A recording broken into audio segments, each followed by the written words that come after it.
Hi everyone. Today I'm going to show you one of my favorite stitches, which is called a couching stitch, and I think it's a really versatile stitch where you can use all sorts of different materials, which is really exciting.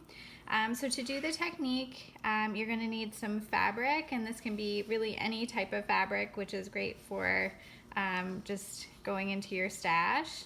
You'll need an embroidery hoop, some threads, and I'm going to be using embroidery threads. Then you're also going to need a needle and some scissors. So the first thing I want to show you is what this stitch looks like, so you can start thinking about the possibilities for what you can do with it.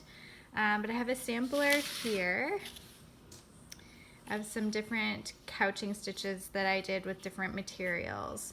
So what you can see is that I've used all sorts of scraps. So here I've used some scrap wool and braided it, and then couched that onto the surface. Here I've used just the selvage edge of some of my fabric.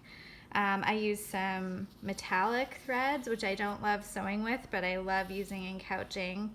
And just a variety of other things. So here's some rayon seam binding and some different ropes. So you can see the really great variety of texture you can get in this stitch.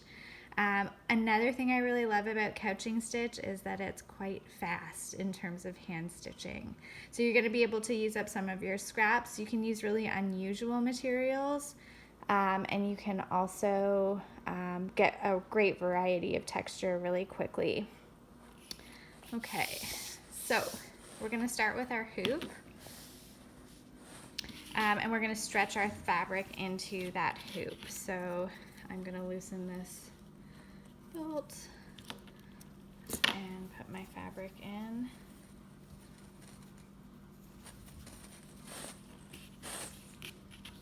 And this fabric is quite big, so I'm going to cut it down and stretch that into the hoop.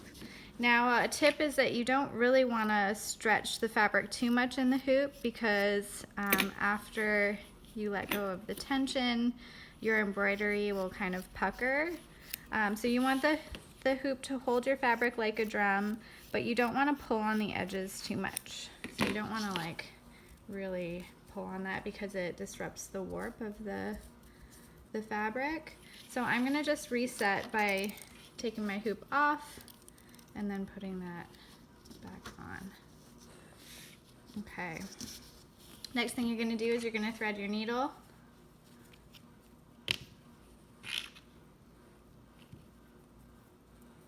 Like so. And then I'm going to tie a knot. I'm also going to use a double thick thread, which you can choose to do as well, and then I'm going to tie a knot.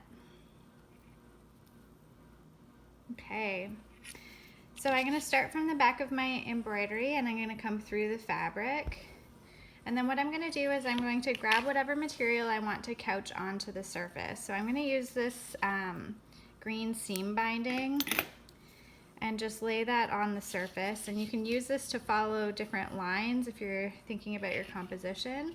So I've got my thread coming up through the fabric there, and then I've got the material I'm going to couch onto the surface, and then what I'm going to do is go up and over the material I want to couch. So what I'm basically doing is trapping that material, that rayon seam binding, on top of the fabric by going around it. So I'm going to do that again, come up through the fabric, and I'm going to just move this over a little bit, and then I'm going to take my thread and go over and trap that material onto the surface. And one more time,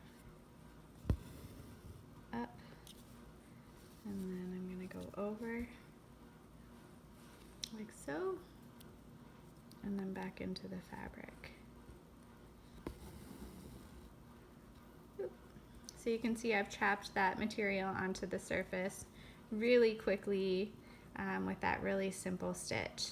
And then you'd finish by tying off on the back. So I'm just going to go into the fabric like that, and I'm going to get a little loop like so.